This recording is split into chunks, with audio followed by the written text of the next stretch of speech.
अल्हम्दुलिल्लाहिल्लज़ी नशहदु अन ला इलाहा इल्लल्लाह वहदहु ला शरीका लह व नशहदु अन्न सय्यदना व मौलाना मुहम्मदन अब्दुहु व रसूलुहु अरसलहु बिलहक़्क़ि बशीरन व नज़ीरा व दाइयन इलल्लाहि बिइज़्निहि व सिराजन मुनीरा व सल्लल्लाहु तआला अलैहि व अला आलिहि व अला अस्हाबिहि व बारक व सल्लम तस्लीमन कसीरन कसीरा। अम्मा बअदु फ़अऊज़ु बिल्लाहि मिनश शैतानिर रजीम। बिस्मिल्लाहिर रहमानिर रहीम। इन्नमा युरीदुल्लाहु लियुज़हिबा अन्कुमुर रिज्स अहलल बैत व युतहिरकुम तत्हीरा। वक़ाल तआला या अय्युहल्लज़ीना आमनु इस्तईनु बिस्सब्रि वस्सलाह इन्नल्लाहा मअस्साबिरीन। वक़ाल अन्नबिय्यु सल्लल्लाहु तआला अलैहि वसल्लम अल हसन वल हुसैन सय्यदा शबाबि अहलिल जन्नह। वक़ाल अन्नबिय्यु सल्लल्लाहु तआला अलैहि वसल्लम ला युअमिनु अहदुकुम हत्ता यकूना हवाहु तबअन लिमा जिअतु बिहि औ कमा क़ाल अन्नबिय्यु सल्लल्लाहु तआला अलैहि वसल्लम। मोहतरम भाइयों दोस्तों, शहादत हुसैन को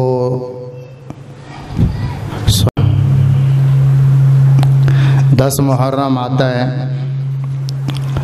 करबला सुनाया जाता है, शहादत को सुनाया जाता है। शहादत कोई दास्तान नहीं है, एक हकीकत है। शहादत हुसैन कोई अफसाना नहीं है, मिशन है जिस पर आले रसूल ने जाने कुर्बान की। इको बंद कर जिस पर आले रसूल ने जाने कुर्बान की। एक अजीम शान मकसद है और उस बड़े मकसद की खातिर कीमती जानें भी कुर्बान हो गईं। वो मकसद कितना अजीम और कीमती होगा। 10 मुहर्रम बहुत सारे वाक़यात को अपने अंदर लिए हुए है, लेकिन सबसे बड़ा सबसे अजीम वाक़या जिसकी वजह शोहरत 10 मुहर्रम के साथ ऐसी जुड़ी कि 10 मुहर्रम उसी वाक़े के साथ मशहूर हुआ और जितने तारीख़ आलम के और वाक़यात हैं वो 10 मुहर्रम में छुपते चले गए।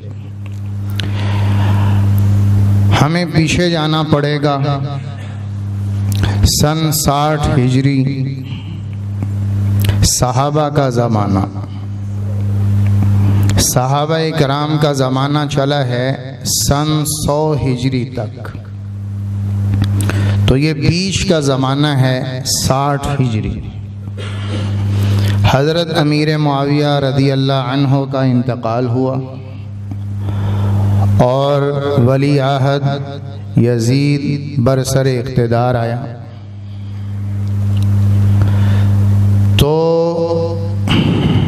5 आदमी उन्होंने बैत नहीं की, जिन्होंने की वो भी दीन था, जिन्होंने नहीं की वो भी दीन था। 5 सहाबा ने नहीं की, बाकी सब ने कर ली।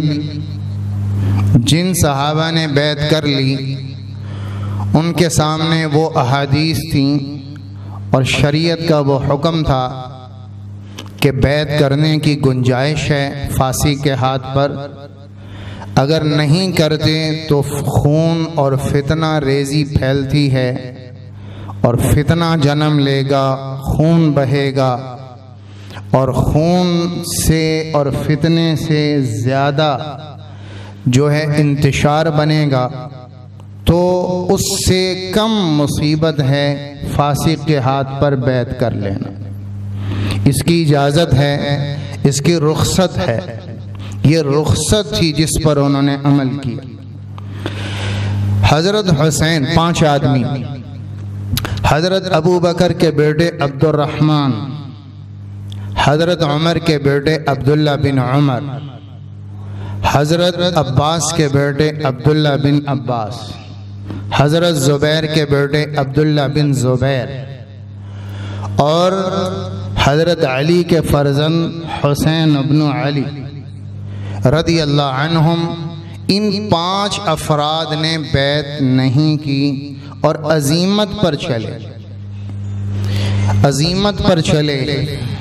और हज़रत अबू बकर रज़ी अल्लाह ताला अन्हो का जो जज्बा था, ईमान को जो लेवल था और ईमानी जो उनकी ताकत थी जो इर्तिदाद में ज़ाहिर हुई, इन 5 ने उन राह को, उस रस्ते को इख्तियार किया कि जब अल्लाह के नबी दुनिया से तशरीफ़ ले गए और अरब मुर्तद होने लगा, कुछ लोगों ने ज़कात का इनकार किया, कुछ लोग दीन से फिरने लग गए, कुछ ने नए नबी का इंतखाब कर लिया।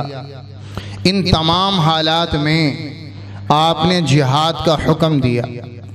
सहाबा ने राय दी कि सबसे इकट्ठी टक्कर लेना ठीक नहीं, ये मौत को दावत है, मदीना कमज़ोर है, तो आप दर्जा बदर्जा चलें, एक तबके को पहले हल करें, फिर दूसरे को करें, फिर तीसरे को करें, ये हिकमत है। सबसे इकट्ठी टक्कर लेना ठीक नहीं। उस पर हज़रत अबू बकर रज़ी अल्लाह अन्हु जो फरमाया, अयनक़ुसुद्दीन व अना हई, दीन के हुक्म में ज़र्रा भी कमी आए और अबू बकर ज़मीन पे ज़िंदा रहे, ये बर्दाश्त नहीं हो सकता। दीन के हुक्म में ज़र्रा कमी आए, यहाँ तक कि एक आदमी ऊंट ज़कात में देता था अल्लाह के नबी को रस्सी के साथ, अब वो कहे मैं ज़कात में ऊंट दूंगा पर रस्सी नहीं दूंगा, अबू बकर उससे भी जिहाद करे। ये ईमान का लेवल है कि मैं हुक्म मिटता नहीं देख सकता, मैं नाफरमानी अल्लाह उसके नबी की नहीं देख सकता। ये ईमान की वो बुलंद सतह है, इसको अजीमत कहा जाता है। इस अजीमत पर हज़रत हुसैन रज़ी अल्लाह अन्हु और उनके 4 साथी इस अजीमत पर चले कि यजीद उस दर्जे का आदमी नहीं है जिस दर्जे के आदमी सहाबा थे, लिहाजा यजीद अपनी ज़ात में फासिक है, अपनी ज़ात में फासिक है। जब ये फासिक है तो हम इसकी बैत नहीं करते कि दीन के हुक्म में को कमी आए और हम ज़मीन पे ज़िंदा रहें। ये वो जज्बा सिद्दीकी अंदर बोला कि हम ये नहीं कर सकते। उसमें अबू बकर के बेटे भी हैं, अब्दुर्रहमान बिन अबी बकर भी हैं, उसमें हज़रत उमर का बेटा भी है, अब्दुल्ला बिन उमर भी हैं, उसमें हज़रत अब्बास का बेटा अब्दुल्ला बिन अब्बास भी है, उसमें आप सल्लल्लाहु अलैहि वसल्लम के फुफीज़ाद ज़ुबैर बिन आवाम का बेटा अब्दुल्ला बिन ज़ुबैर भी है, और उसमें हज़रत अली का बेटा हुसैन इब्न अली भी हैं। ये 5 बड़े नाम, बड़े सरदार। तो ये 5 ने फैसला किया कि हम दीन की अजीमत के रास्ते पर चलेंगे, लिहाजा हम बैत नहीं करेंगे। अब्दुर्रहमान बिन अबी बकर ये यजीद की खिलाफत से पहले इंतकाल कर गए। जब यजीद तख्त पे बैठा तो 4 जिंदा थे, 4। इन 4 में अब्दुल्ला बिन अब्बास और अब्दुल्ला बिन उमर रज़ी अल्लाह अन्हुमा, इन दोनों ने बाद में बैत कर ली और टकराव का राह नहीं लिया। बाकी रह गए 2, अब्दुल्ला बिन ज़ुबैर और हज़रत हुसैन इब्न अली रज़ी अल्लाह अन्हुमा। ये दोनों मदीने में थे और इन दोनों ने यजीद की बैत करने से इनकार कर दिया कि जब तक इस्लाह नहीं होगी उन चीज़ों की जो हमें कमियां नज़र आ रही हैं, उस वक़्त तक हम साथ नहीं दे सकते। कोई लड़ाई नहीं थी, कोई ख़ानदानी दुश्मनी नहीं थी, कोई ख़ानदानी तनाव नहीं था, कोई मनसब की जंग नहीं थी कि मैंने बैठना था तुम बैठ गए और मेरी हुकूमत आनी थी तुम्हारी क्यों आ गई, हमारे ख़ानदान की आनी चाहिए थी तुम्हारे ख़ानदान की क्यों आ गई। ना ये कोई मजहबी तअस्सुब था और ना ये कोई लिसानी तअस्सुब था, ना ये कोई कबाइल की लड़ाई थी और ना ये कोई ज़ाती इख्तिलाफात और मफादात की जंग थी, बल्कि ये शरीयत के हुक्म पर हज़रत अली हज़रत हुसैन समझ रहे थे अगर इन नाजायज़ कामों की इस्लाह हो जाए तो हम बैत को तैयार हैं, अगर इनकी इस्लाह ना हो तो फिर मुश्किल। मकसद दीन था। हुसैन ना कूफा की सरदारी चाहते थे, ना हुसैन खलीफा बनना चाहते थे। जिसे अल्लाह का नबी सरदार बना गया हो, अल हसन वल हुसैन सैयदा शबाबी अहलिल जन्ना, हसन और हुसैन जन्नत के जवानों के सरदार हैं। जिन्हें जन्नत की सरदारी मिल जाए उन्हें कूफा की गवर्नरी क्या करनी, जिन्हें सारी जन्नत का सरदार बना दिया जाए वो कूफा की सरदारी क्या करें। हजारों सरदारियां कुर्बान थी उनके पांव पर और उनके पांव की खाक पर, और ये वो घर है जिसकी जिसकी जिसकी सफाई अल्लाह देता है। इन्नमा युरीदुल्लाहु लियुज़हिबा अन्कुम अर्रिस अहलल बैत व युतहिरकुम तत्हीरा। ऐ मेरे नबी, आपका घर, आपके घर वाले, आपकी अज़वाज मुतहरात, आपकी बेटियां, आपकी बेटियों की औलाद, ये जितने अहले बैत हैं इन सब के लिए क्या है, युज़हिबा अन्कुम अर्रिसा, हमने दुनिया की गंदगी इनके दिलों से निकाल दी। ये ओहदे के पुजारी नहीं, ये पैसे के पुजारी नहीं, ये माल के पुजारी नहीं, ये रिश्वतों के पुजारी नहीं, ये वाहवा के पुजारी नहीं, ये दौलत के पुजारी नहीं। हमने इनके अंदर से दुनिया को निकाल दिया। युतहिरकुम तत्हीरा, और इनके सीने पाक कर दिए, इनके कलेजे पाक कर दिए। लिहाजा ये हुकूमत और मनसब पे कुर्बान होने वाले थे ही नहीं। अल्लाह गवाही दे रहा है कि ये मनसब की दौड़ से पाक हैं और इनके सीने दुनिया से पाक हैं, और ये सरदारी पे मरने वाले नहीं हैं कि जिनको सरदारी का सर्टिफिकेट अल्लाह उसका नबी दे चुका है कि ये सरदार हैं। आपने हजरत हसन को फरमाया, इन्ना इब्नी हादा सैयद, अभी आप छोटे हैं और अल्लाह के नबी की गोद में हैं और आप उन्हें सरदारी दे रहे हैं, ये मेरा बेटा हसन ये कायनात का सरदार है। अभी तो आप छोटे हैं और आपको सरदारी अल्लाह का नबी दे रहा है। इन्ना इब्नी हादा सैयद, मेरा ये बेटा सरदार है, सरदार। जिन्हें सरदारियां अल्लाह का नबी दे जाए उन्हें कूफा की सरदारी से क्या सरोकार। तो हजरत हुसैन और हजरत अब्दुल्ला बिन जुबैर रज़ी अल्लाह अन्हुमा ये मदीने में थे। यजीद की तरफ से हुक्म आया, उसे भी पता है कि ये दो आदमी हैं। वलीद बिन उतबा मदीने का गवर्नर था। हुक्म आया इन दोनों को बुलाओ और बुलाकर हमारे नाम की बैत लो। ये दो बैत कर गए तो फिर खतरा कोई नहीं, किसी से कोई खतरा नहीं, क्योंकि ये सरदार हैं। उनको बुलाया, अब्दुल्ला बिन जुबैर रज़ी अल्लाह अन्हु उनको बुलाया और उनसे कहा कि आप यजीद के नाम पर बैत करें। उन्होंने कहा, मुझ जैसा आदमी यूं कमरे में छुप के बैत करे ये अच्छा नहीं लगता। सुबह लोगों को इकट्ठा करो और मजमा हो तो मैं मजमे के सामने बैत करूंगा, क्योंकि सरदार की शान ये है। उन्होंने कहा चलो ठीक है, इससे सुबह बैत ले लेंगे। अब उन्हें छोड़ दिया।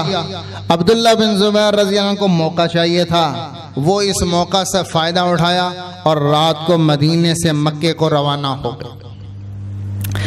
सुबह वो ढूंढने के लिए लगे और सारा दिन इसी अब्दुल्ला बिन जुबैर के पीछे भागते भागते मसरूफियत में गुजरा। हज़रत हुसैन की तरफ ध्यान नहीं गया। अगली रात हज़रत हुसैन भी निकल गए और अपने आल को लेकर मदीना से मक्का तशरीफ ले गए। ये रजब था, सन 60 हिजरी का रजब। दोनों हजरात मक्का चले गए। मक्का का गवर्नर रहम दिल आदमी था और मक्का वैसे भी हरम था, तो हरम में उन हजरात ने पनाह ले ली। अब रजब गुजरा, फिर उसके बाद शाबान आया, फिर रमज़ान आया, फिर शव्वाल आया। ये महीने गुजरते रहे। इधर कूफा वालों को पता चल रहा था कि हजरत हुसैन ने अभी तक बैत नहीं की, तो कूफा वालों ने खत लिखना शुरू किया। हालांकि कूफा वाले यजीद की बैत कर चुके हैं, सारे कूफा वाले यजीद की बैत कर चुके हैं, लेकिन हजरत हुसैन रज़ी अल्लाह अन्हु को खत लिखा और बार बार लिखा कि आप कूफा तशरीफ लाएं और अपना मरकज़ कूफा को बनाएं, कि कूफा आपके वालिद अली का मरकज़ था, कूफा आपके भाई हजरत हसन का मरकज़ था, तो आप भी कूफा तशरीफ लाएं और यहाँ से अपने मरकज़ बनाकर अपने मिशन को शुरू करें।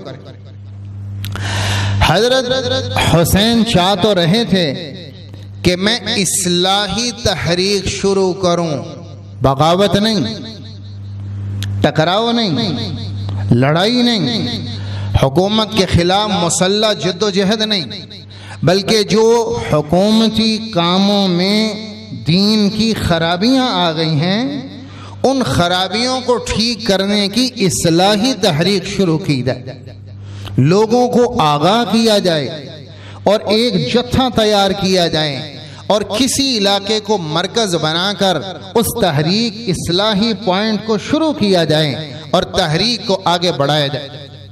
हजरत हुसैन रज़ी अल्लाह अन्हु मुसल्लह जिद्दोजहद नहीं कर रहे थे, आप सिर्फ उन पॉइंट की और उस बेदीनी की इस्लाह चाहते थे।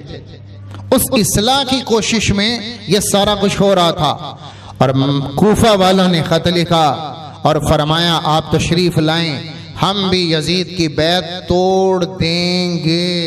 कर चुके हैं, यजीद की बैत कर चुके हैं। और कूफा के गवर्नर थे नौमान इब्न बशीर रज़ी अल्लाह अन्हु, सहाबी थे यजीद की तरफ से, और सारे नौमान बिन बशीर के हाथ पर अहले कूफा बैत कर चुके हैं।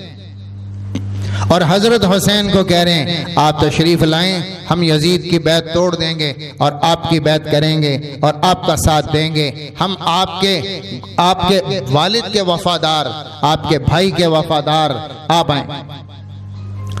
हजरत हुसैन को इतनी कसरत से खत आए कि हजरत हुसैन रज़ी अल्लाह अन्हु उन्होंने सहाबा से मशवरा किया, क्योंकि हजरत हुसैन को कूफा वालों पे एतमाद नहीं था। हजरत हुसैन को कूफा वालों पे जरा एतमाद नहीं था। हजरत हसन जब दुनिया से तशरीफ ले जा रहे थे तो हजरत हसन ने हजरत हुसैन को वसीयत फरमाई थी कि कूफा वाले तुम्हें उठाएंगे, पर कूफा वालों पे एतमाद कभी ना करना, बता कर गए थे। और हजरत हुसैन रज़ी अल्लाह अन्हु को भी एतमाद नहीं था। खतूत कसरत से आ रहे हैं और आम आदमियों के खत नहीं, फौज के खत आ रहे हैं, पुलिस के खत आ रहे हैं, वज़रा के खतूत आ रहे हैं, हुकूमती अराकीन के खतूत आ रहे हैं कि मामला संजीदा है। तो हजरत हुसैन ने पहले मशवरा किया सहाबा से। किसी एक सहाबी ने हजरत हुसैन को नहीं कहा कि आप कूफा चले जाएं। किसी एक सहाबी का मशवरा ना था कि आप कूफा चले जाएं। सारे सहाबा की राय ये थी कि आप कूफा ना जाएं, कूफा वाले लोग एतमाद के काबिल नहीं हैं, कूफा वाले लोग एतमाद के काबिल नहीं हैं। मरकज़ बनाना गलत है कूफा वालों को। अगर आपको तहरीक का मरकज़ बनाना है आप यमन चले जाएं। यमन के लोग वफादार हैं, बोल और दिल के एक हैं, जाहिर और बातिन के एक हैं। जो बोलते हैं जान देते हैं और जो कहेंगे कुर्बान हो जाएंगे। वो मुतलव्विन मिजाज लोग नहीं हैं, दिखाने के और देने के और, ऐसा नहीं है। ये कूफा वाले, इनका मिजाज और है। ये नारे ज्यादा लगाते हैं, मैदान में जीरो। मोहब्बत आपको यूं दिखाएंगे कि जैसे हम आप पे कुर्बान, हमारी जानें कुर्बान, हमारे माल कुर्बान, लेकिन जब मैदान में आएंगे तो जीरो। रिश्वत पर बिक जाते हैं, ईमान के सौदागर हैं, मोहब्बतें पैसे पे बदलते हैं, मफादात के पुजारी हैं, मफादात के पुजारी हैं। इस्तिकामत मिजाज में कोई नहीं। आप कूफा ना जाएं, आप यमन चले जाएं, और अगर आपको तहरीक शुरू करनी है तो मक्के से बेहतर जगह ही कोई नहीं। सबसे बड़ा मरकज मक्का, आप बैतुल्लाह से शुरू करें। यहाँ सहाबा का जम्मे गफीर है, हम आपका साथ देते हैं। हिजाज वाले आपका साथ देंगे, मदीने वाले आपका साथ देंगे। तो हजरत हुसैन को कूफा वालों पे जरा एतमाद नहीं था। जब कसरत से खत आए और वफूद आए तो फिर हजरत हुसैन रजी अल्लाह अन्हु ने अपना भाई चचाजाद मुस्लिम बिन अकील रदी अल्लाह अन्हु को इसलिए भेजा कि आप जाकर सूरत हाल की जो मुझे खबर देंगे तो मुझे उस पर एतमाद आएगा, मुझे कूफे वालों की बात पे एतमाद नहीं। आप जाएं और आप बताएं कि कूफे की सूरत हाल क्या है, और आप वहां जाकर शुरू करें तहरीक। हजरत मुस्लिम बिन अकील तशरीफ लाए और हानी बिन उर्वा के मकान पर आप पहुंचे और आपने हुसैन के नाम की बैत कूफा में शुरू कर दी। मुसल्ला जिद्दोजहद नहीं थी, बल्कि तहरीक इस्लाही थी। 12,000 आदमियों ने पहले दिन बैत की, 12,000। फिर चलते रहे 18,000 कूफियों ने बैत कर ली इस नाम पर कि हम हुसैन और अहले बैत के लिए अपना खून पेश करेंगे, अपनी जानें पेश करेंगे, अपने माल पेश करेंगे और हर चीज कुर्बान कर देंगे और उनका दिफा करेंगे। हम हुसैनी हैं। इस बात पर 18,000 कूफियों ने बैत कर ली। नौमान बिन बशीर बड़े नरम दिल आदमी थे, उन्हें पता चल रहा था जो हो रहा है। उनसे किसी ने कहा आप पकड़ते क्यों नहीं, आपको पता भी है कि यहाँ ये तहरीक चल रही। उन्होंने कहा भाई मैं नहीं चाहता आले रसूल के मुकाबले में खड़ा हो जाऊं, मेरी हिम्मत नहीं, और जब तक अलल ऐलान कोई आता नहीं मुकाबले पे तो मैं क्यों गिरफ्तार करूं। उन्होंने नरमी दिखाई। इस नरमी की शिकायत लगाई किसी ने यजीद को कि भाई आपके हाथों से कूफा जा रहा है, अगर कूफा बचाना है तो फिर नौमान इब्ने बशीर को यहाँ से माजूल करें और किसी सख्त हुक्मरान को यहाँ लाएं तो कूफा बचेगा। कूफे का नहीं था बल्कि मशरिक का जितना हुकूमत का एरिया था, जिसमें इराक आता है, जिसमें ईरान आता है, और जिसमें पाकिस्तान का कुछ हिस्सा आता है, और जिसमें खुरासान आता है, और जिसमें अफगानिस्तान आता है, और जिसमें ये ऊपर की रियासतें आती हैं समरकंद तक और काशगर चाइना के बॉर्डर तक, ये जितना मशरिक का पलड़ा था इस सब का हेड क्वार्टर कूफा था। तो कूफा जाने का मतलब ये सारा इलाका आपकी हुकूमत से निकल जाएगा। बचाना है तो बचा लो। यजीद ने मशवरा किया सरजून से, सरजून गुलाम था, क्या करें भाई। उसने कहा आप अगर बचाना चाहते हैं इराक और मशरिक की सारी हुकूमत तो फिर आप उबैदुल्लाह बिन इब्ने जियाद, इससे बेहतर कोई आदमी ना मिलेगा आपको कि ये वो बदबख्त आदमी है कि जो हुकूमत की वफादारी में जायज़ नाजायज़ नहीं देखता, जो हुकूमत की वफादारी में सख्ती नरमी नहीं देखता, जो हुकूमत की वफादारी में खून बहाने को नहीं देखता, जो हुकूमत की वफादारी में इज्जत लूटना, कत्ल करना और जान लटका देना और ज़िबा कर देना, वफादारी में हर काम कर जाता है। ये बड़ा सख्त गीर हुक्मरान है और बसरा पहले से था, कूफा भी उसको दे दें, सारा इराक उसे दे दें, इराक बच जाएगा। अगर कोई और आया तो इराक नहीं बचेगा। इस पर अब्दुल्ला बिन जियाद इब्ने जियाद, उबैदुल्लाह बिन जियाद, इसको भेजा, कूफा इसके हाथ में दिया। इसने जाते ही पता चलाया कि मुस्लिम बिन अकील कहाँ है, बैत कहाँ हो रही। हानी बिन उर्वा का मकान पता चला, तो हानी बिन उरवा को महल में बुलाया और कैद कर लिया। जब ये खबर बाहर निकली तो कूफा में ये खबर फैली कि हानी बिन उरवा जैसा सरदार कत्ल हो गया और इब्ने जियाद ने उसे कत्ल कर दिया। तो मुस्लिम बिन अकील बाहर निकल आए, छुपे हुए थे, जाहिर हो गए और अपने वो 18 हजार आदमी जिन्होंने बैत की थी उन्हें बुलाया कि आओ भाई चढ़ाई का वक्त आ गया, चढ़ाई करो। 18,000 जिन्होंने क्या कहा था, हम हुसैन के ऊपर कुर्बान, हम हुसैन की आल पे कुर्बान, हम आले रसूल पे कुर्बान। उन 18,000 को बुलाया, कितने निकले? 4,000। 12,000 ने दरवाजों में कुंडियां लगा ली कि ना भाई ना, वो तो सिर्फ नारे थे, मैदान में आने वाले हम नहीं हैं। 18,000 में 12,000 आए कोई नहीं। मुस्लिम बिन अकील के बुलाने पर 4,000 आदमी आया। 4,000 का लश्कर लेकर इब्ने जियाद के महल को चले कि हम महल पे कब्जा करते हैं और कूफा के ऊपर कब्जा करते हैं, 4,000 आदमी लेकर। तो ये टकराव था, बाजारों से गुजर रहे हैं तो 4 इधर गली को निकल गए, 5 इधर को निकल गए, अगली गली चौक आया, 10 इधर को निकल गए, अगला चौक आया, 5-10 इधर को निकल गए। जब हजरत मुस्लिम महल पहुंचे सामने तो 4,000 में सिर्फ 50 आदमी उनके साथ थे। ये थे वो कूफा वाले, नारों में हम हुसैन, आले रसूल और हमारी मोहब्बतें और हम कुर्बान हो जाएं और हम ऐसा हो जाएं, हमारी औलादें कुर्बान। और जब काम करने का टाइम आया तो एक भी नहीं था,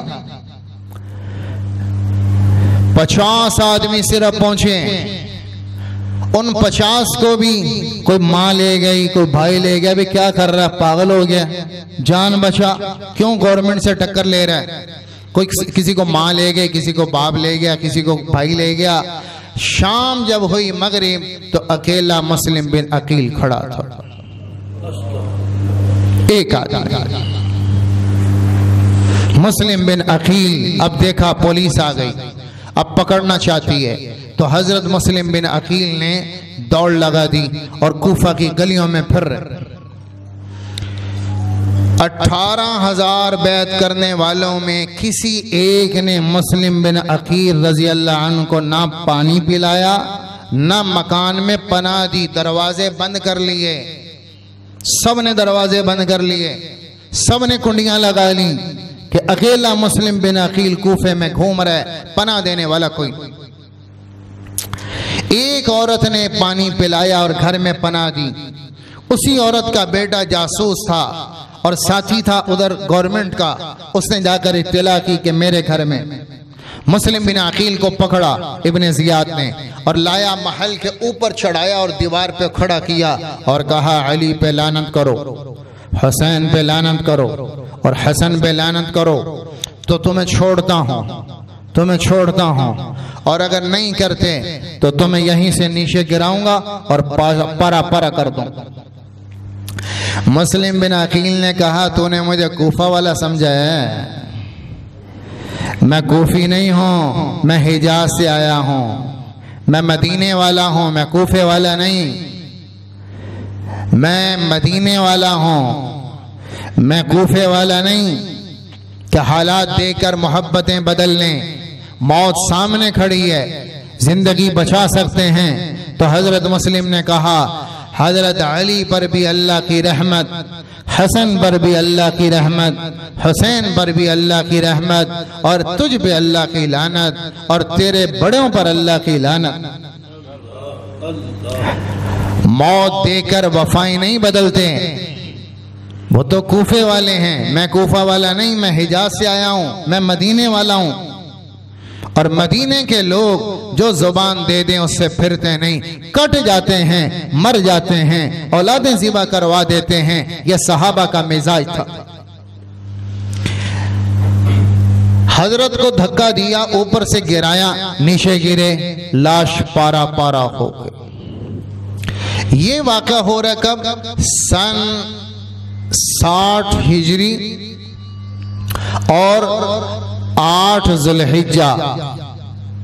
इधर मक्के में हज शुरू था, 8 को मीना में हाजी हज करने जा रहे हैं।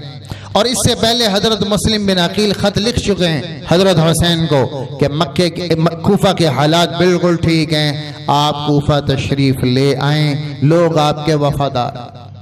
ये आमद का खत लिख चुके। हजरत हुसैन रज़ी अल्लाह अन्हु मक्का से निकले 8 ज़ुल्हिज्जा और उसी 8 ज़ुल्हिज्जा को कूफा में मुस्लिम बिन अकील को शहीद किया जा रहा था। इधर हजरत हुसैन निकल रहे हैं, इधर कूफा में शहादत हुई, हालात बदल गए, उन्हें कुछ पता नहीं। सहाबा ने रोका, आप कूफा ना जाएं। यहां तक कि अब्दुल्ला बिन अब्बास रज़ी अल्लाह अन्हुमा ने फरमाया, है हुसैन, अगर मुझे पता होता मैं तेरे आगे लेट जाऊंगा, तेरे आगे लेट जाऊंगा तो तू रुक जाएगा, तो अल्लाह की कसम मैं तेरे आगे लेट जाता, तुझे कूफा ना जाने देता। इतना इसरार किया, इतना इसरार किया, लेकिन हजरत हुसैन को खबर आ गई थी, आप निकल पड़े। चलते चलते 72 का काफिला था, उसमें 16 या 18 आले रसूल थे, औरतें भी थी, बच्चे भी थे। चूंकि मैंने पहले बताया इस्लाही तहरीक थी, तसादुम नहीं था, टकराव नहीं था। मुसल्ला तहरीक होती तो मुजाहिद लेकर जाते। मक्का में मरने वाले, जान देने वाले हजारों थे, हिजाज में जान देने वाले हजारों थे। औरतें साथ हैं, बच्चे साथ हैं, और जवान साथ हैं, और अपनी औलादें साथ हैं। तो ये कोई मुसल्ला तहरीक नहीं थी, आप तो सिर्फ चाह रहे थे इस्लाह करना। और वो खतूत जो भेजे गए आपने वो साथ ले लिए बतौर सबूत के कि कल को कूफा वाले बदल ना जाएं कि जी असी तो पता ही कोई नहीं, सानू हमें तो पता ही नहीं, हमने बुलाया ही नहीं, ये ना हो। तो सबूत के तौर पर साथ ले लिए खतूत भी। और हजरत हुसैन ने सफर शुरू किया। आप चलते गए चलते गए चलते गए, सारा सफर सहरा का है, मक्का से इराक, सारा सफर सहराई आप करते गए, हालात का कोई पता नहीं। जब इराक के बॉर्डर पर पहुंचे तो आपको खबर मिली कि मुस्लिम बिन अकील शहीद हो चुके, कूफा के हालात बदल चुके। अब कूफा वाले वो नहीं रहे जो बुला रहे थे, और कूफा में इस्तकबाल के हालात नहीं है, मौत के हालात। हजरत हुसैन रजी अल्लाह अन्हो वहीं ठहर गए और आपने वापसी का इरादा फरमाया कि भाई टकराना तो हमने है ही नहीं, लड़ाई तो हमने करनी नहीं, और ना हम जंग करने आए हैं, हम तो इस्लाह के लिए जा रहे थे। अब नहीं तो चलो वापस चलते। वापसी का इरादा फरमाया। मुस्लिम बिन अकील के जो साहिबजादे थे और उनके जो भाई थे, लश्कर में 4 भाई थे, उन हजरात ने कहा हम तो अब किसास लिए बगैर वापस नहीं जाएंगे, हम तो टकराएंगे और किसास लेंगे अपने भाई का, अपने बाप का। हजरत हुसैन रज़ी अल्लाह ने फरमाया, भतीजो तुम किसास के लिए रुक जाओ और हुसैन यूं छोड़ के चला जाए, ये मेरी मुरव्वत के खिलाफ कि मैं तुम्हें यूं छोड़ के चला जाऊं, लिहाजा अब मैं तुम्हारे साथ जाऊंगा, लेकिन अब जाना और है, सामने हालात हैं, इस्तकबाल नहीं है। फिर आपने दूसरा कासिद भेजा, कैस बिन मुसहिर अस्सैदावी, दूसरा कासिद भेजा कि भाई तुम जरा ताज़ा हालात कूफे के लेकर आओ।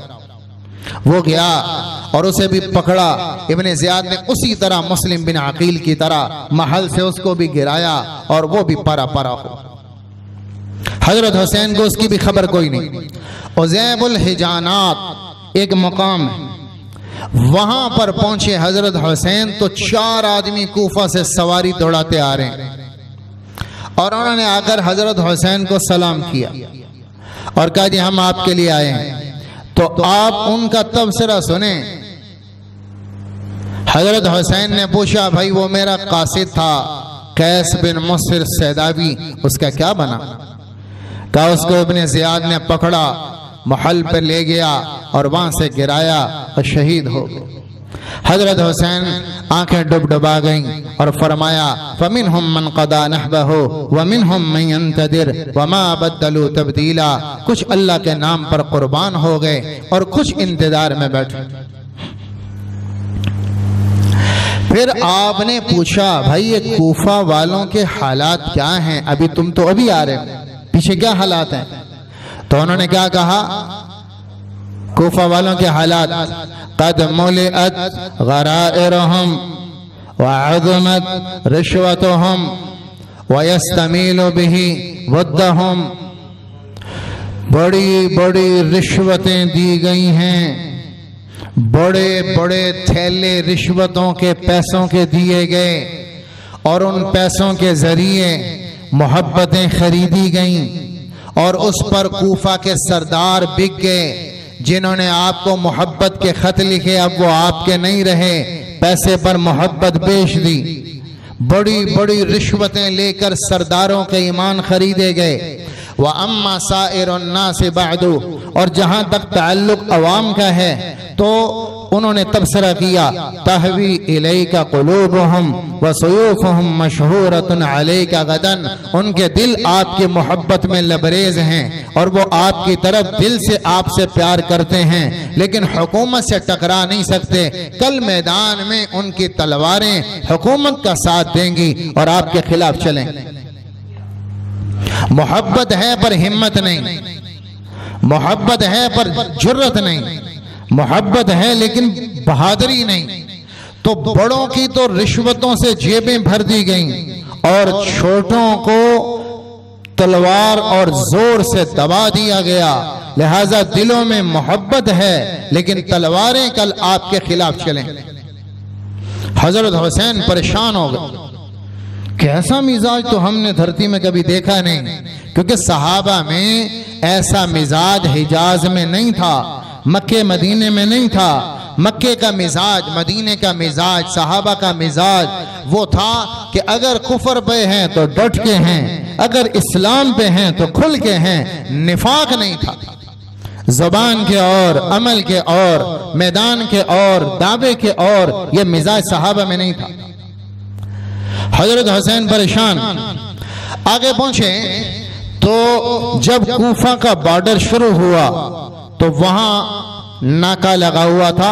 हुर बिन यजीद तमीमी 1000 का लश्कर लेकर नाकाबंदी किया हुआ कूफे के रास्ते पर, और उसे इसलिए भेजा था इब्ने जियाद ने कि जैसे हुसैन का लश्कर आए आप उन्हें गिरफ्तार करके कूफा लेकर आए, सिर्फ गिरफ्तार करना, इसलिए वो था। हुर बिन यजीद ने आपको घेरा और हुर बिन यजीद तमीमी ने कहा मुझे गिरफ्तारी का ऑर्डर है, लिहाजा आप मेरे साथ चलें और इब्ने जियाद के पास आपको लेकर जाना है। आपने कहा इब्ने जियाद के हां तो मैं नहीं जाता, मैं वहां क्यों जाऊं, मुझे कूफा वालों ने बुलाया है। और फिर वो खत निकाल कर हुर बिन यजीद को दिखाए और 1000 आदमी को दिखाए, ये देखो ये खत कूफा से आया, फलां की मोहर, फलां का दस्तखत, फलां की मोहर, फलां का दस्तखत, मुझे खत लिखे गए, वो सारे सबूत मेरे पास। बताओ तुमने खत नहीं लिखा, तुमने खत लिखा, तुमने खत लिखा। बड़े बड़े सरदारों के नाम, बड़े बड़े कमांडरों के नाम, बड़े बड़े फौज के अफसरों के नाम कि जो ये चाह रहे थे कि यजीद की बैत को खत्म किया जाए। इस सारे मामले में जब हजरत हुसैन ने देखा कि बुलाने वाले ही रोक रहे हैं, भाई हम तो टक्कर लेने आए नहीं, तो हजरत हुसैन रजी अल्लाह अन्हु ने फरमाया कि अच्छा अगर कूफा नहीं जाने देते हो तो ना जाने दो, हम यहां से दमिश्क चले जाते हैं, कूफा ना जाने दो। अगर तुम नहीं बुलाना चाहते, नहीं रास्ता देना चाहते तो ना दो, हम दमिश्क जाते हैं और यजीद के साथ बैठकर मैं बातचीत से अपना मामला खुद हल करूं।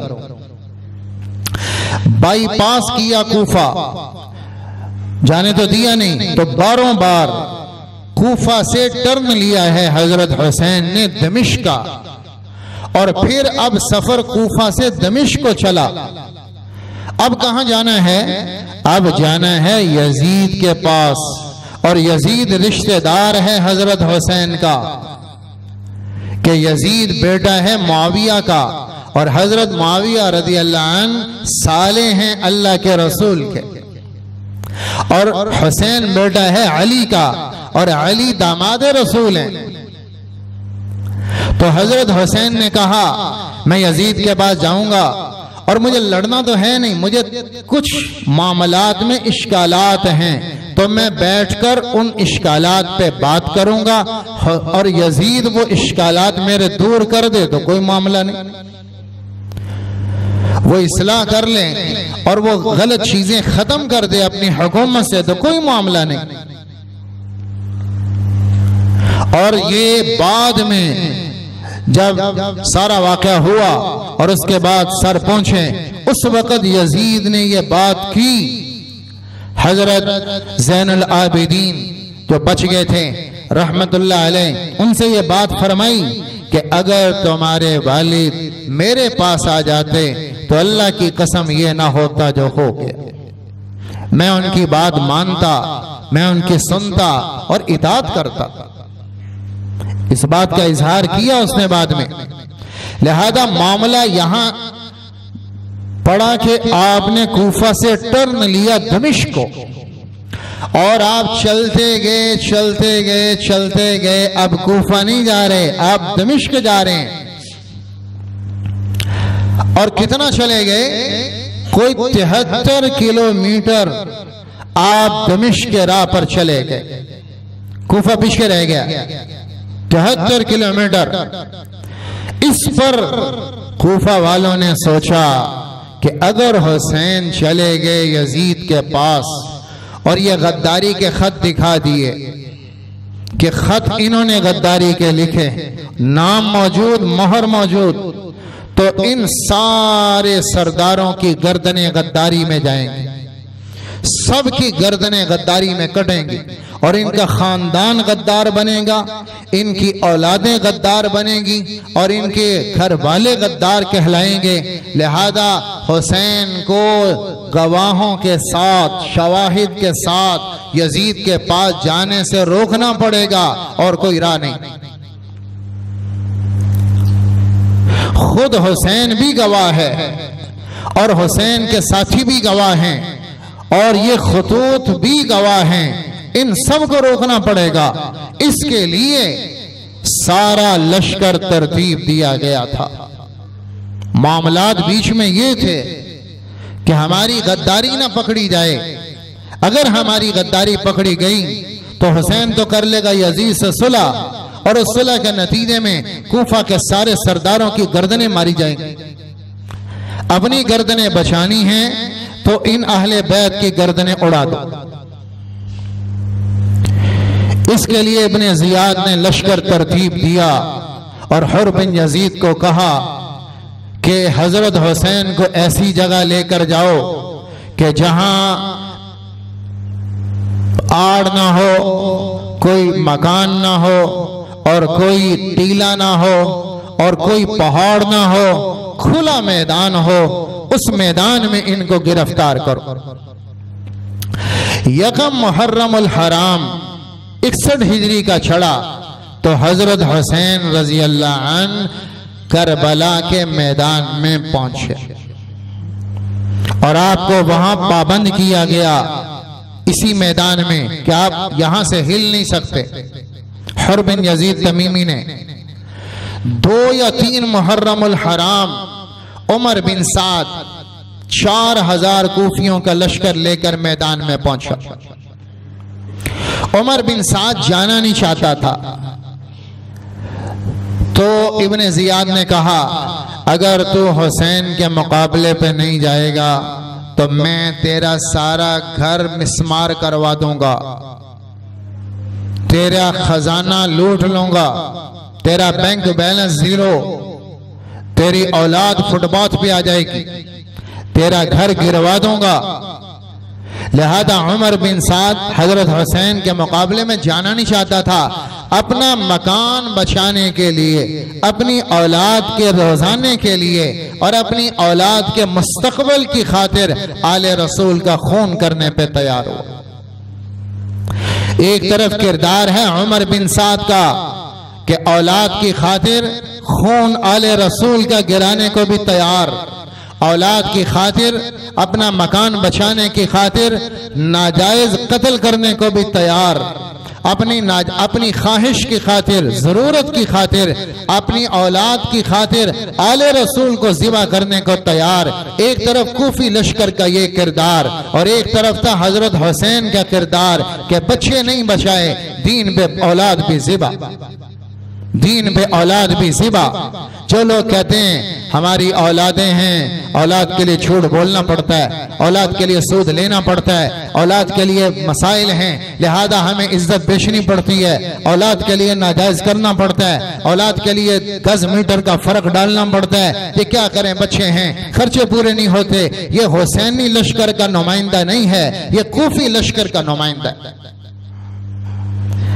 आले रसूल ने औलादें ज़िबा करवाई पर हुक्म ना तोड़ा, खूफियों ने हुक्म तोड़ा औलाद की खातिर। उमर बिन साद ने मकान बचाने के लिए आले रसूल को कत्ल किया। उमर बिन साद ने अपनी औलाद के रोजीने बचाने के लिए हुसैन को कत्ल किया, नाजायज काम किया। जो लोग औलाद के नाम पर झूठ बोलते हैं, सूद लेते हैं, धोखा देते हैं, फ्रॉड करते हैं, सूदी कर्जों में जाते हैं, नाजायज काम करते हैं, औरतें इज्जतें बेचती हैं फाके और औलाद के नाम पर, यह सारा कूफी लश्कर का नुमाइंदा। यह हुसैनी नहीं है। हुसैनी वो है जो कहे यहां हुक्म नहीं टूटेगा। बेटा नाराज होता है हो जाए, बेटी नाराज होती है हो जाए, बीवी नाराज होती है हो जाए, माँ बाप नाराज होते हैं हो जाए, बरादरी नाराज होती है हो जाए, माशरा नाराज होता है हो जाए, सारा जग रूठता है रूठ जाए, पर मैं अल्लाह उसके नबी का हुक्म नहीं तोड़ूं। हुसैनी लश्कर की तालीम यह है कि मुकद्दस औलाद भी ज़िबा हो सकती है पर अल्लाह का हुक्म नहीं टूटेगा। यह हुसैन की शहादत का पैगाम है। औलाद के नाम पे झूठ ना बोलो, औलाद के नाम पे कर्जे ना लो, औलाद को बहाना बनाकर अपने नफ्स की तस्कीन ना करो, औलाद को बहाना बनाकर मफादात की जंग ना लड़ो, अपने बरादरी की जंग ना लड़ो, बल्कि अल्लाह के हुक्म की खातिर हर चीज कुर्बान। उमर बिन साद पहुंचा, 4000 का लश्कर, एक हफ्ता मुज़ाकरा चलते रहे, क्योंकि उमर बिन साद भी लड़ना नहीं चाहता था, टकराव नहीं चाहता था, मुज़ाकरा से बात हल हो जाए। और हजरत हुसैन भी मसल्ला नहीं, तैयारी नहीं, क्योंकि वो तो तहरीक इस्लाह की चाहते थे, बगावत की तहरीक नहीं थी। कोई जंग की तैयारी नहीं। एक हफ्ता पड़ा है और मुज़ाकरा चल रहे हैं और कोई ऑप्शन जंग का नहीं। का 3 ऑप्शन है। उमर बिन साद को कहा 3 ऑप्शन है। मुझे बुलाया कूफा वालों ने कि हम आपका साथ देंगे, तो मैं आ गया। अब ये कहते हैं हम आपका साथ नहीं देंगे, तो मैं वापस चला जाता हूं। साथ देंगे तो मैं आया था, साथ नहीं दे रहे तो मैं वापस चला जाता हूं। मैं बैतुल्लाह चला जाता हूं और वहां जाकर अपना इबादत में और तहरीक में, अपनी इस्लाह में टाइम गुजारूंगा और वहीं जान दे दूं, या आप मुझे मुल्क शाम जाने दें, मैं वहां पे चला जाता हूं। अगर आपको बैतुल्लाह में खतरा है, मक्का जाने में कोई खतरा महसूस हो रहा है, तो मुझे बॉर्डर पे भेज दें। आपकी हुकूमत को मुझसे कोई खतरा नहीं, मैं बॉर्डर पे जाऊंगा और आपकी तरफ से काफिरों से लड़ूंगा और जामे शहादत नोश करता। मैं हुकूमत का तालिब नहीं, मैं कूफे की सरदारी लेने नहीं आया, मैं हुकूमत से टकराने नहीं आया, मैं हुकूमत के लश्कर का मुजाहिद बनूंगा, इसी लश्कर का, और मैं कुफ्फार से लड़ूंगा। इसी फौज मुस्लिम का मैं एक कमांडर बनूंगा और मैं काफिर से लड़ूंगा। ये कर सकते हो तो ये रास्ता दे दो। तीसरा ऑप्शन रखा, अगर ये दोनों ऑप्शन नहीं, मक्के भी नहीं जाने देते और आप मेरा रास्ता नहीं छोड़ते कि मैं बॉर्डर पे चला जाऊं, तो भाई तीसरा ऑप्शन ये है, आप मेरा रास्ता छोड़ दें, मैं खुद दमिश्क जाता हूं यजीद के पास और वहां आमने सामने बैठकर अपने मामले को मैं खुद हल करूं। बिल वास्ता मुज़ाकरात मैं नहीं करूंगा कि इब्ने ज़ियाद यजीद का नुमाइंदा बनकर बीच में आए। बिल वास्ता मुज़ाकरात नहीं करूंगा, मैं बराह रास्त मुज़ाकरात करूंगा। तो आप मुझे यजीद के पास जाने दें। जंग का बीच में कोई ऑप्शन नहीं, लड़ाई का कोई ऑप्शन नहीं। उमर बिन साद खुश हुआ, उसने कहा जी लो मामला ही हल हो गया, इतना आसान। उसने पैगाम भेजा कूफा कि हजरत हुसैन ये 3 बातें फरमा रहे हैं, इनमें से एक ऑप्शन पे आप गौर फरमाएं, कोई भी आप दे दें। इब्ने ज़ियाद खुद भी राजी था कि इन 3 बातों में से कोई एक बात हो जाए, मामला खत्म। लेकिन साथ शिमर था, शिमर ने इब्ने ज़ियाद को उकसाया कि आपके हाथ में आज हुसैन है, बहुत गनीमत मौका मिला है, आप बड़े से बड़े हो जाएंगे। अगर हुसैन यजीद के पास चला जाएगा और तो हुसैन वहां सुलह करेगा तो हुसैन बड़ा हो जाएगा, आप छोटे हो जाएंगे। बड़ा बनने का आज वक्त है कि हुसैन जैसे आदमी को आप गिरफ्तार करें, या जिंदा या शहीद करके पहुंचाएं और यजीद के पास, तो आपकी हुकूमत में शान बढ़ेगी, आपका शहरों में नाम बढ़ेगा, आपकी दहशत फैलेगी और आपके डंके बजेंगे, नाम के जुर्रत की मिसाल बनेंगे। तो शिमर ने उठाया इब्ने ज़ियाद को कि तीनों ऑप्शन कबूल ना करो, तीनों सुलह के ऑप्शन, बल्कि ऑप्शन ये रखो यजीद का भी कोई ऑप्शन नहीं, बैत का भी कोई ऑप्शन नहीं, जंग का भी कोई ऑप्शन नहीं, वहां जाने का भी और काफिरों के साथ लड़ने का भी कोई ऑप्शन नहीं। एक ही ऑप्शन है हुसैन के पास कि हुसैन कूफा आए और मेरे हाथ पर आकर बैत करे। यजीद की बैत का मामला नहीं है, मेरे हाथ पर आकर बैत करें।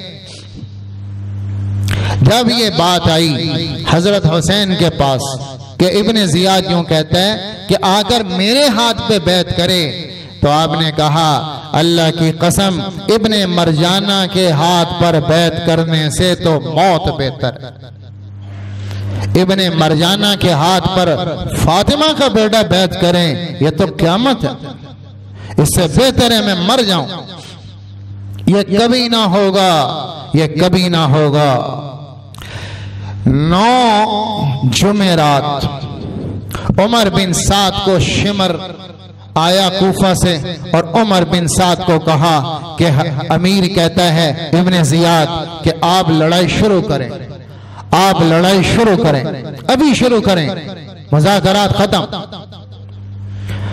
उसी वक्त तैयारी करके आ गए। असर के टाइम 9 मुहर्रम सारा लश्कर आया तो हजरत हुसैन कूफा की, वो अपने लकड़ी से खेमे की आप टेक लगाए थे, नींद का हल्का सा झोंका आया, मुस्कुराते उठे। बहन ज़ैनब सामने कहा मुस्कुरा क्यों रहे हैं, अभी अल्लाह के नबी तशरीफ लाए थे और आपने कहा इन्नका तरूहु इलैना, बेटा हुसैन बस तेरी मेरी मुलाकात होने वाली, कब तक जुदाइयां, नाना का लाडला, बड़ी देर हो गई मिले हुए, जिसे लेकर चक्कर काटे, जिसे चूमा, जिसे कंधों पे बिठाया, नाना का लाडला का बेटा तेरी मेरी मुलाकात का वक्त हुआ चाहता। इतने में अब्बास आए आपके भाई और कहा कि ये कूफा वाले आए हैं और लड़ना चाहते हैं। आपने सूरज को देखा कि सूरज उफक पर डूबने वाला है, तो आपने फरमाया सुभान अल्लाह, ये कौन सा लड़ने का टाइम है कि लड़ाई तो मगरिब तक होती, अंधेरे में तो लड़ाई नहीं होती, तो ये तो दिन गायब हो रहा है। और फिर फरमाया अब्बास जाकर उनसे कह दो कि हुसैन कहता है बेशक लड़ाई करना पर सुबह आना, हमें एक रात दे दो कि आज की जो रात है हम अपने मौला को खूब मना लें। आज की रात हम अल्लाह को देना चाहते हैं।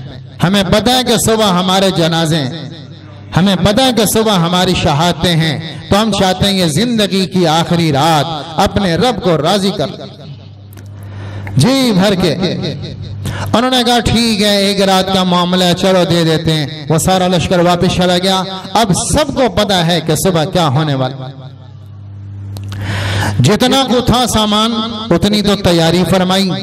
ज़ैनब खेमे में हैं और ज़ैनुल आबिदीन बीमार हैं, तीमारदारी चल रही है, और हजरत हुसैन हिदायत भी दे रहे हैं और अपने तलवार और अपने सामान हथियार भी ठीक कर रहे हैं, और साथ साथ मौत को गुनगुना रहे हैं। या दहर उफ़्फ़िन लका मिन खलीली कम लका बिल इशराक़ि वल असीली मिन साहिबिन औ तालिबिन क़तीली वद्दहरु ला यक़नअ बिल बदीली इन्नमल अम्रु इलल जलीली व कुल्लु हय्यिन सालिकुस सबीली। मौत को गुनगुना रहे नगमे में, सब ने चले जाना है, मैंने भी चले जाना है। कब तक जमाने की गर्दिश जिंदा रखने की फुर्सत देती है? यह गर्दिश सबको ले जाती है, हमने भी जाना है। पर कामयाब वो है कि जिसका रास्ता जिंदगी का अल्लाह पे जाए, कामयाब वो है कि जिसका जिंदगी का इख्तिताम हो तो मंजिल पे अल्लाह हो, इख्तिताम हो राह का तो मंजिल पे जन्नत हो, वो कामयाब।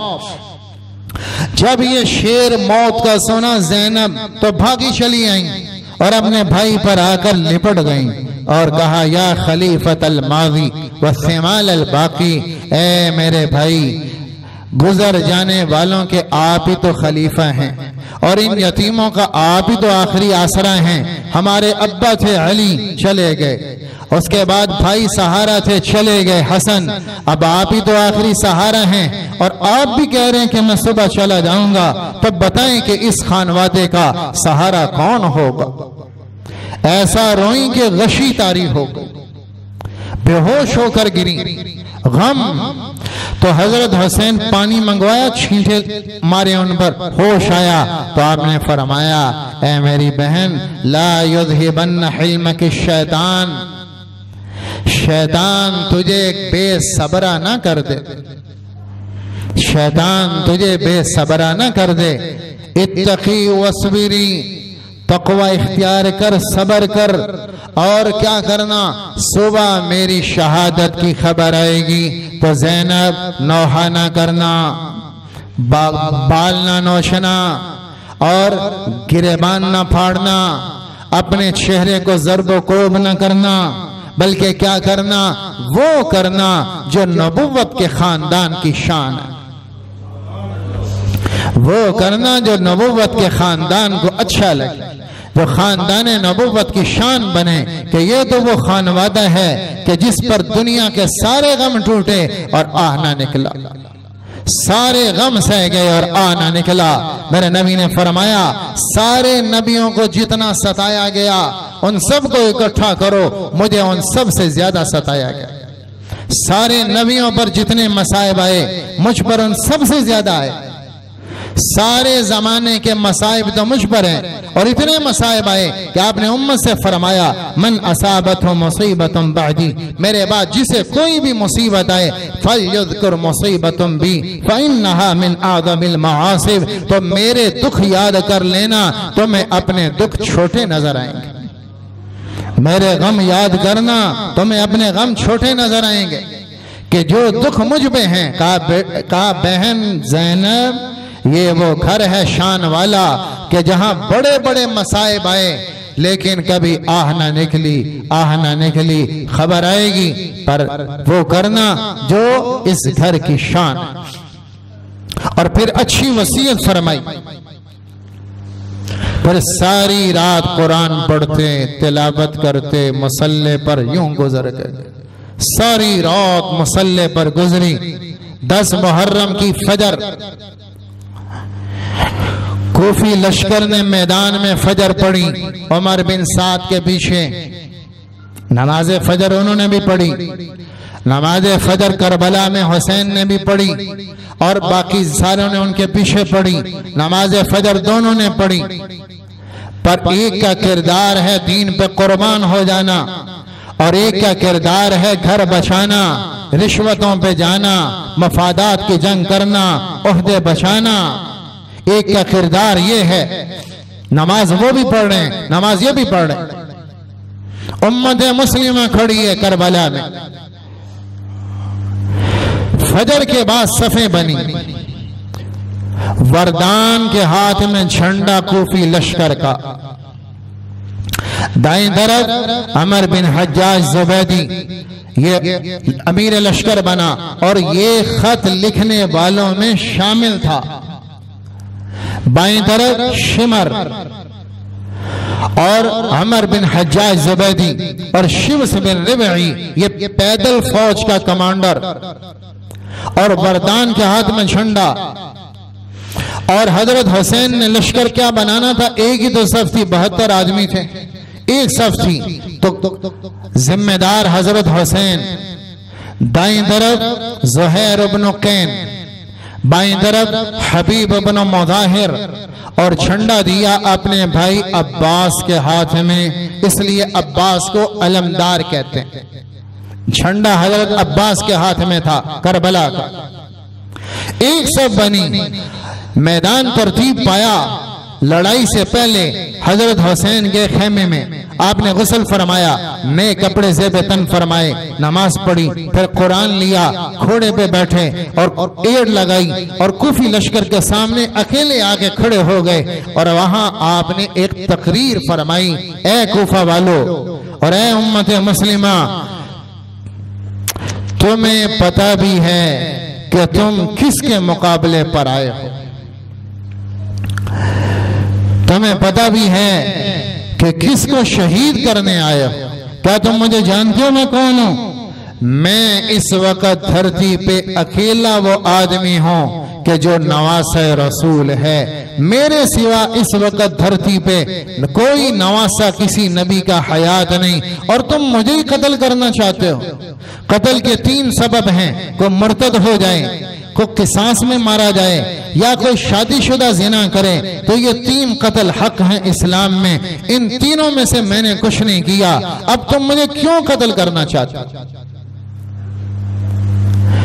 मैं लड़ने नहीं आया, तुमने बुलाया तहरीक के लिए तो मैं आया, अब तुम ही मेरे खिलाफ खड़े हो गए तो मैं अब भी लड़ने नहीं आया। 3 ऑप्शन देता हूं कि मुझे मक्का वापस जाने दे दो, अभी मैं चला जाऊंगा, मैं अभी भी लड़ना नहीं चाहता, मैं अभी चला जाऊंगा। मुझे किसी बॉर्डर पे जाने दो, मैं तुम्हारी फौज का कमांडर बन के काफिर से लड़ूंगा और जहां मैं शहादत भी जाऊंगा, मुझे ये करने दो। अगर नहीं तो मेरा रास्ता छोड़ो, मैं दमिश्क जाता हूं और यजीद के हाथ पे बैत करता हूं या अपने मामला तय करता हूं, यजीद के साथ खुद बैठ के मामला तय करूंगा। सारे लश्कर पे सन्नाटा, कोई ना बोला, कोई ना बोला।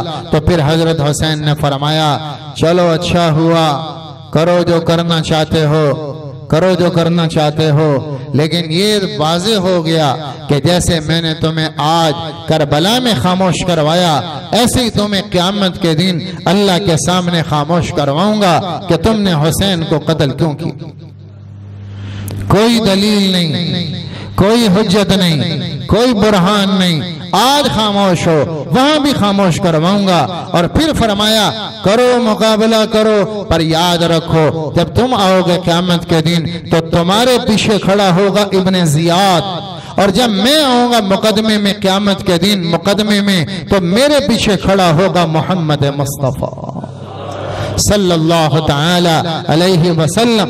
मेरा वकील बनकर आएगा मेरा नाना, और तुम्हारे पीछे वकील बनकर आएगा इब्ने ज़ियाद। अब करो जो करना है। तो उमर बिन साद ने पहला तीर मारा करबला के लश्कर पर हजरत हुसैन के, और कहा गवाह रहना कि इस लश्कर पर पहला तीर उमर बिन साद ने चलाया था। पहले 2 बदो जंग हुई, मुबारजत पहलवानी हुई, उसके बाद फिर लड़ाई शुरू हुई, और 10 मुहर्रम हुसैन रोजे से हैं और चलते जा रहे हैं, चलते जा रहे हैं, लड़ाई चलती जा रही। 88 आदमी कूफा वालों के मर गए, और हजरत हुसैन रजी अल्लाह ताला के तो बचाई कोई नहीं। आले बैत पीछे हुए, और बाकी लश्कर ने कहा पहले हम कटेंगे फिर आले बैत कटेंगे, पहले हम ज़िबा होंगे, कोई ना बचेगा तो आले बैत का नंबर आएगा, हमारी जिंदगी में आले बैत का नंबर नहीं आ सकता। मुकद्दस खून बाद में गिरे। तो एक गया, दूसरा गया, तीसरा गया, सफ टूटती चली गई, टूटती चली गई। वो 4000 जुमे का दिन था, तो जुमे के तो पढ़ना नहीं था, मुसाफिर थे, तो जोहर की नमाज पढ़नी थी। तो उल्टे हाथ पे थे हबीब बिन मुज़ाहिर, उनसे कहा कूफी लश्कर से कहो कि जंग रोकें, हमें नमाज पढ़नी। अब वो गए, उन्होंने कहा कि हुसैन कहते जंग रोको, वक्फा करो, हमें नमाज पढ़नी। उन्होंने कहा इन्नहा ला तुक़बल मिन्हु, तो उससे कहो उसकी नमाज कबूल नहीं। तो वो लड़ पड़े और कहा बदबख्त आदमी, जिसके घर से नमाज चली उनकी कबूल नहीं तो कैसे तुम्हारी कबूल। वापिस आकर हजरत हुसैन को कहा कि मौका नहीं दे रहे नमाज का। तो हजरत हुसैन ने फरमाया पर हमें तो नमाज फिर भी पढ़नी, नमाज तो फिर भी पढ़नी। तो 20-25 आदमी दुश्मन के सामने रहने दिए, 4000 आदमी के आगे 20-25 आदमी खड़े हैं, और वो भी कोई बाकायदा जंगजू नहीं है, 20-25 आदमी। और 20-25 जो बाकी रह गए उन्हें लेकर हजरत हुसैन ज़ोहर के मुसल्ले पर, क्या जब अल्लाहु अकबर कहा होगा तो क्या करबला को वजद आया होगा। कहां मदीने के रहने वाले आज इराक में, करबला को तो कभी उम्मीद भी ना होगी कि नवासे रसूल भी यहां आएगा और उसका भी पांव यहां लगेगा। तो कहां करबला और कहां मदीना। तो अल्लाहु अकबर कह के सजदे में गए होंगे तो कैसे मिट्टी ने उन्हें चूमा होगा और उनके माथों को बोसे दिए होंगे। फटा हुआ जिस्म, आप नमाजी देखें, कपड़े कोई नहीं, फटे हुए, सफर की थकावट, कहां से चले, 1500 किलोमीटर का सफर है, 1500 किलोमीटर से ज्यादा पैदल, थकन है पूरे बदन में, और नेजा घुसा हुआ, तीर ने काटा, तलवार का निश्तर, जिस्म फटा हुआ, खून निकल रहा, मिट्टी में अटे हुए, मिट्टी में, और यूं पढ़ रहे हैं अल्लाहु अकबर। नमाज इश्क अदा होती है तलवारों के साए तले, अमली तस्वीर करबला में। भाइयों, करबला का पैगाम नमाज। कूफी लश्कर ने जोहर नहीं पढ़ी, ना पढ़ने दी। हुसैन के लश्कर ने जंग में भी जोहर पढ़ी।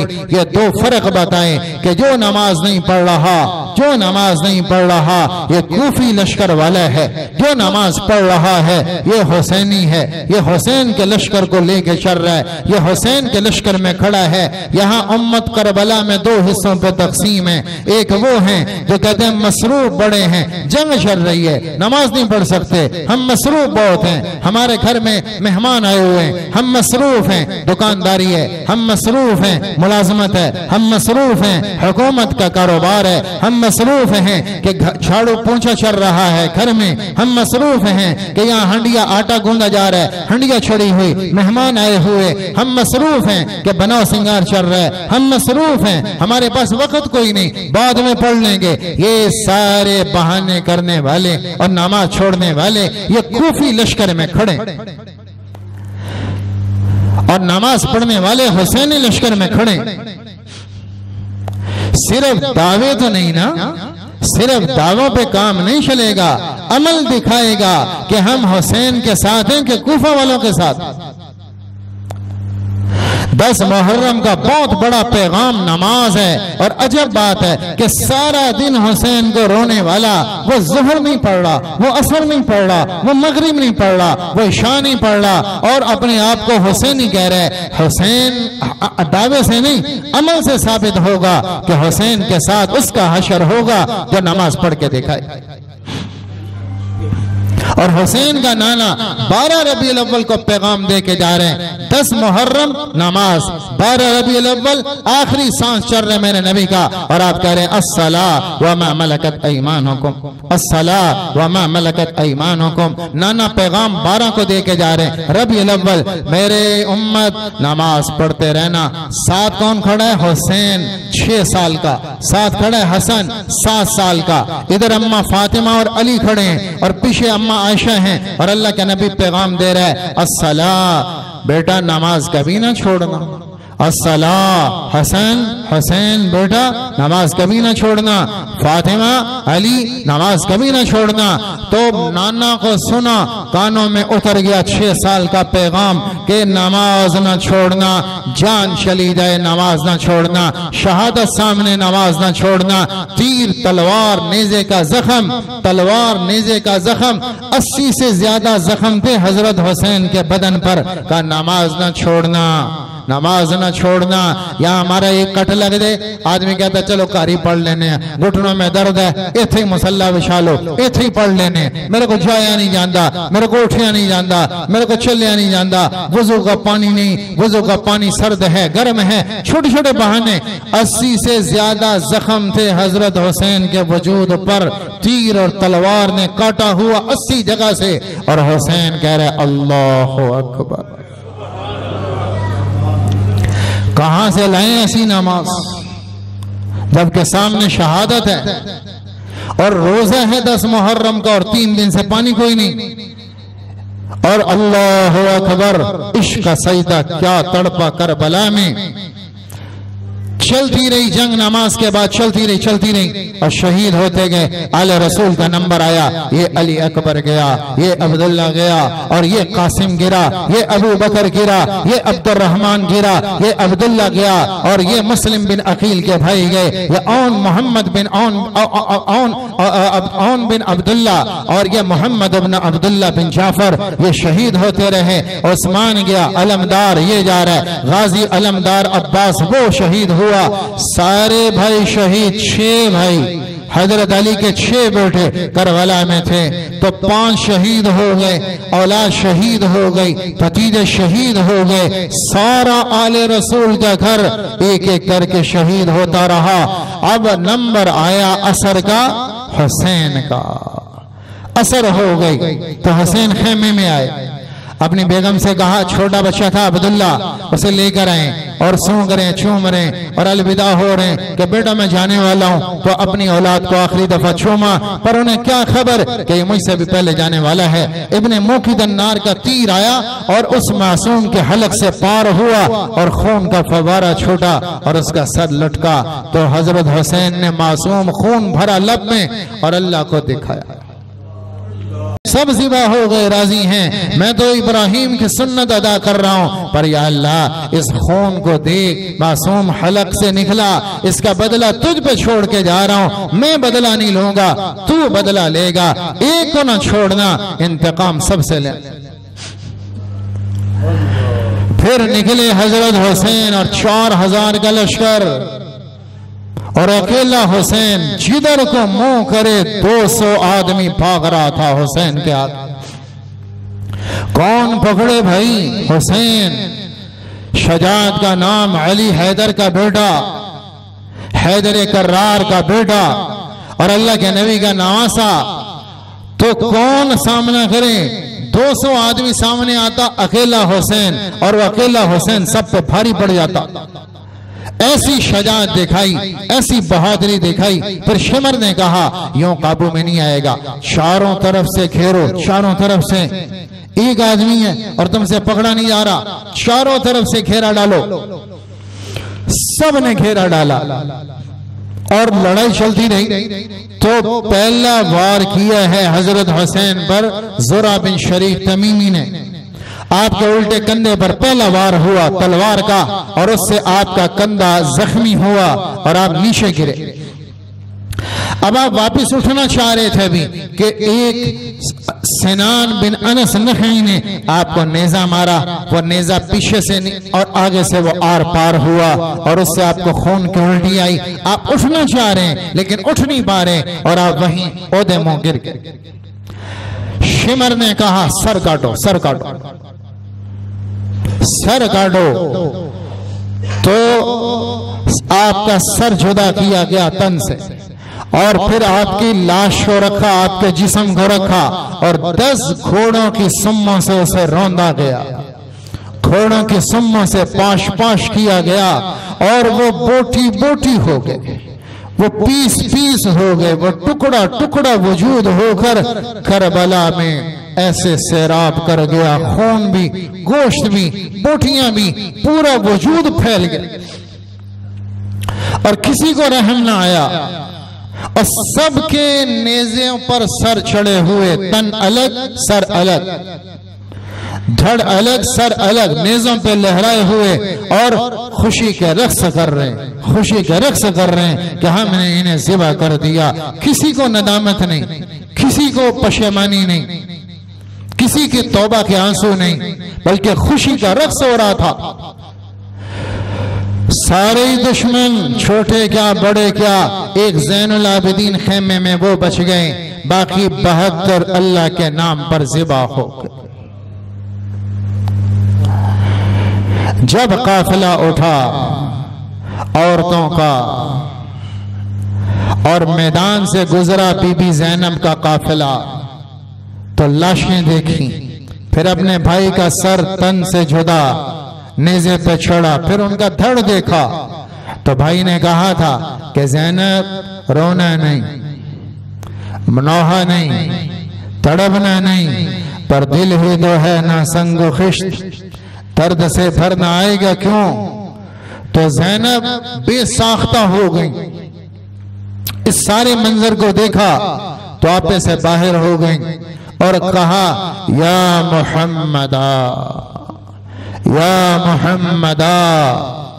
यहां से पुकार गई सीधा मदीना, ए मेरे नाना मोहम्मद, ए मेरे नाना मोहम्मद, सल्ला अलैकल इला व मलकुस समा, हादा हुसैन बिल अरा मुज़म्मिल बिद्दिमा मुक़त्तउल आदा, या मुहम्मदा बनातुका सबाया व ज़ुर्रियतुका मुक़त्तला तस्बी अलैहा सबा। ए मेरे नाना, आज आप आए करबला में और देखे तो सही कि आपका हुसैन जिसे आप चूमते थे, आपका हुसैन जिसे आप सवारी कराते थे, आपका हुसैन जिसे आप कंधों पे सवार फरमाते, आपका हुसैन जिसे आप चूमते, आपका वो हुसैन जिसके लिए खुतबा छोड़ के आप नीचे आ जाते, आपका वो हुसैन कि जिसे आप चूमते और जिसके लिए दुआएं फरमाते, जिसके लिए आपने कहा हसन हुसैन जन्नत के शहजादे, जिसको देखकर आपने कहा कि हसन हुसैन दुनिया में मेरे खुशबूदार फूल हैं, वो हुसैन आज देखो तो सही कहां पड़ा हुआ, ना कोई कब्र, ना कोई जनाजा, ना कोई अलविदा करने वाला, ना कोई कपड़ा भांपने वाला, ना कोई वहां फातिहा खानी करने वाला, ना कोई ताईद में खड़ा होने वाला, बेआसरा लाश पड़ी है और हवाओं को गैरत आई है और उन्होंने मिट्टी को उठाया है और उनके वजूद पर डाल डाल के कफन दे रही हैं, मिट्टी छुपा रही है, कोई हुसैन की लाश को उठाने वाला भी कोई नहीं। आपकी बेटियां बेआसरा हैं, उनके हाथों में हथकड़ियां हैं, आपकी औलाद के टुकड़े हो गए हैं। ए मेरे नाना, आज आप आए करबला में, वहां तो एक इब्राहिम और एक इस्माइल था, यहां तो देखें कितने इस्माइल ज़िबा हुए पड़े। ऐसा नौहा, ऐसी बात फरमाई ज़ैनब की, वो दर्द कि दुश्मन रोने लग गए, कत्ल करने वाले कातिल रो पड़े कि ऐसा तो दुखड़ा हमने कभी ना देखा। और ज़ैनब बुलाए और अल्लाह का नबी ना आए, ये हो नहीं सकता था, ये हो नहीं सकता था। तो उम्मे सलमा सो रही है मदीने में, एक दूसरे हजरत अब्दुल्ला बिन अब्बास, दो आदमियों ने ख्वाब देखा कि मदीने में हैं और अल्लाह के नबी ख्वाब में तशरीफ लाए, परागंदा बाल और परागंदा जिस्म और एक शीशी हाथ में और उसमें खून। हजरत ने पूछा, उम्मे सलमा रज़ी अल्लाह अन्हा ने पूछा, या रसूल अल्लाह, मा हादिही, ये क्या है आपकी हालत, फिर ये क्या है, मा हादिहिल कारूरा, ये शीशी क्या है। तो आपने फरमाया कि उम्मे सलमा, क्या तुझे नहीं पता कि मेरा बेटा हुसैन आज दीन पे कुर्बान हो गया।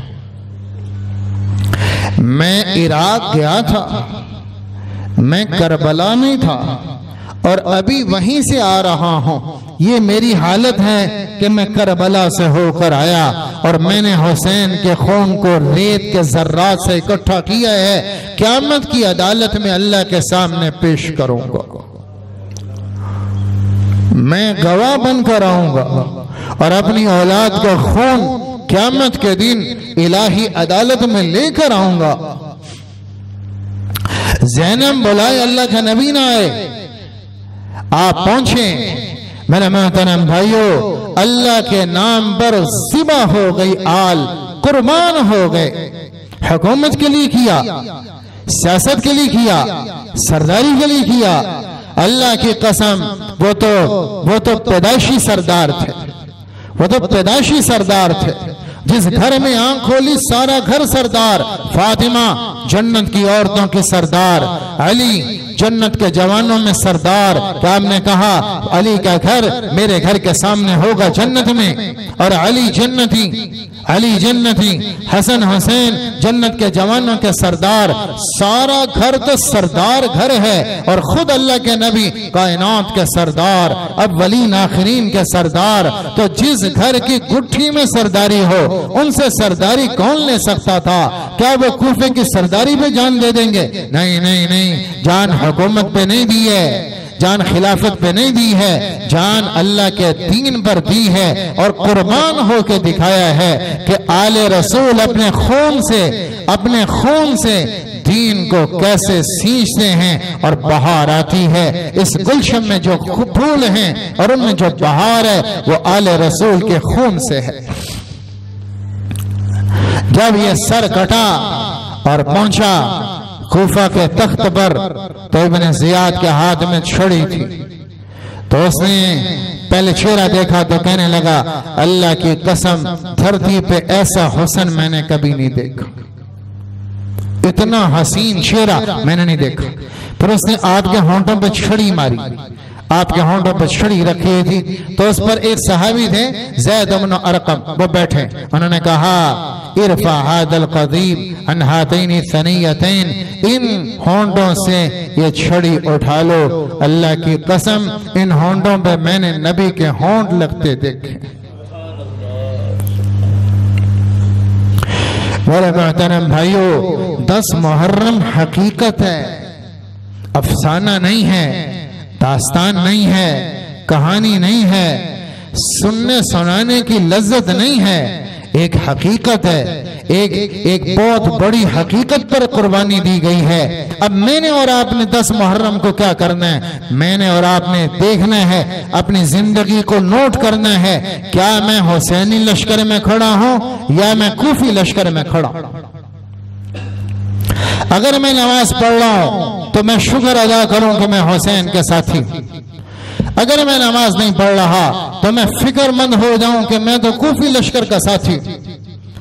अगर मैं हुकूमत पर कुर्बान हो रहा हूं, रिश्वत लेता हूं, सूद लेता हूं, औलाद के नाम पर गलत बयानी करता हूं, झूठ बोलता हूं, तो मैं फिक्रमंद हो जाऊं कि मैं कूफी लश्कर का साथी हूं। और अगर मैं औलाद की खातिर झूठ नहीं बोलता, मैं फाके के पत्थर बांध लेता हूं पर मैं झूठ नहीं बोलता, मैं सूद नहीं लेता, मैं हराम नहीं खाता, मैं हलाल के फाके काट लेता हूं, तो फिर खुशखबरी है, ये मर के हुसैन का साथी बने। भाई 10 मुहर्रम जांचने का दिन है कि हम कूफी लश्कर में खड़े हैं कि हम हुसैनी लश्कर में खड़े हैं। यह फैसला अमल करेगा, जिंदगी करेगी। लिहाजा मेरे मोहतरम भाइयों, 10 मुहर्रम की शहादत ये कहानी ना बनाएं, अपने लिए ताज़ियाना इबरत बनाएं और देखें कि आप इधर खड़े हैं कि इधर खड़े हैं। हमारी जिंदगी इधर वालों के साथ मैच कर रही है कि हमारी जिंदगी इधर वालों का नमूना बनी हुई है। कहीं क़यामत में ऐसा ना हो कि हम इब्ने ज़ियाद के साथ खड़े, बल्कि हमें ऐसी जिंदगी अपनानी है कि हम हजरत हुसैन रज़ी अल्लाह अन्हु और उनकी आल के साथ खड़े हों। ऐसी जिंदगी अपनानी है। इसलिए मेरे मोहतरम भाइयों, 10 मुहर्रम नमाज का पैगाम, 10 मुहर्रम मफादात को खत्म करने का पैगाम, 10 मुहर्रम औलाद के नाम पर झूठ न बोलें, सूद न लें, गलत बयानी न करें, इसका पैगाम। 10 मुहर्रम उम्मत की खातिर कुर्बान हो जाने का पैगाम, 10 मुहर्रम औरों की खातिर कुर्बान हो जाने का पैगाम, 10 मुहर्रम इस्लाह की तहरीक का। और कहीं दीन में कमी नजर आए और हम जिंदा रहें, किसी की जात में कमी आए और हम जिंदा रहें, कोई हुक्म तोड़े, मेरा बेटा, मेरी बेटी, मेरी बीवी, मेरी वालदा, मेरे वालिद, या मैं अपनी जात से अल्लाह का नाफरमान बनूं और अल्लाह का बागी बनूं, मेरी जात में सुन्नतें टूटें, मेरे घर में सुन्नतें टूटें, ये मैं कुर्बान होने नहीं दूंगा और ऐसा मैं होने नहीं दूंगा। ये हुसैनी लश्कर का पैगाम है, ये आले रसूल का पैगाम है। भाई अल्लाह हम सबको इसकी तौफीक अता फरमाए कि हम शहादत हुसैन से सबक हासिल करें और अपनी जिंदगी को नया मोड़ दें, अपनी जिंदगी को नया रुख दें और पिछली से करें तौबा। जब हम करेंगे तौबा और आज के इस इस प्रोग्राम के वास्ते से हम करेंगे तौबा, तो इंशाअल्लाह इस सारी तौबा का अजर अल्लाह हजरत हुसैन और उनकी आल तक पहुंचाए। जब उम्मत रुख बदलेगी और हुसैन वाला रुख इख्तियार करेगी तो फिर हमारा पहुंचेगा वहां सदका, फिर हमारी तौबा का सदका पहुंचेगा, ये जिंदगी का इसाले सवाब पहुंचेगा। लिहाजा भाइयों गुजारिश ये है कि हम तौबा भी करें पिछली जिंदगी से और अपनी जिंदगी को रुख दें। तो हजरत हुसैन ने अजीमत पर अमल करके दिखाया, तो हम भी दीन के मामले में अजीमत पर चलें, अजीमत पर कायम रहें और इसके लिए अल्लाह से मांगते रहें। अल्लाह हम सबको तौफीक अता फरमाएं और जितनी कमियां कोताहियां पिछली जिंदगी में हो गई अल्लाह हम सबको माफ फरमाए और क़यामत के दिन हम सब जब जाएं तो हजरत हुसैन रजी अल्लाह अन्हु और उनकी आल अहले बैत के साथ अल्लाह हमारा भी हशर फरमा दें और अपने नबी के दरबार में पेश होने की अल्लाह तौफीक अता फरमा दें। व आखिर दावाना अनिल हम्दुलिल्लाहि रब्बिल